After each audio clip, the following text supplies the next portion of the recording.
À Madrid, un nom circule de plus en plus fort. Loin des terrains, loin des conférences de presse, un nom qui dit beaucoup sur l'avenir du Real Madrid.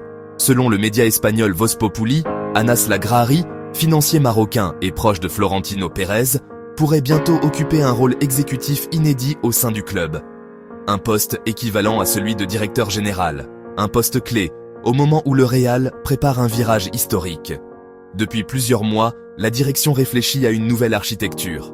Séparer clairement le sportif de l'économique, laisser le football au terrain, et confier la machine financière à un pilotage autonome, froid, structuré.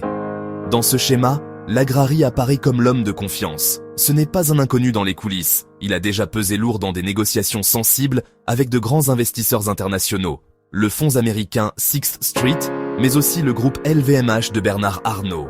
Des discussions liées à un sujet explosif, l'ouverture partielle du capital du Real Madrid. Une ligne rouge reste toutefois intouchable. Le contrôle par les sociaux. Lagrari aurait justement pour mission de concilier attractivité financière et préservation de l'ADN du club. La réforme envisagée va encore plus loin. Création d'une holding, centralisation des actifs stratégiques, le Santiago Bernabéu, la Ciudad Real Madrid de Valdebebas, les droits commerciaux, les partenariats mondiaux. L'idée est claire, gérer le Real comme un empire économique, capable d'absorber les chocs sportifs. En interne, le profil divise. Certains dénoncent une distance avec le football traditionnel. Moins de réseaux dans les ligues, moins de culture du vestiaire.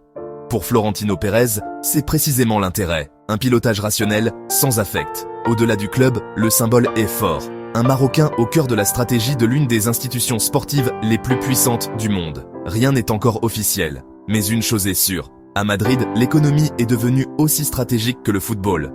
Si ce genre d'histoire t'intéresse, abonne-toi. On parle tous les jours du Maroc et du monde ici.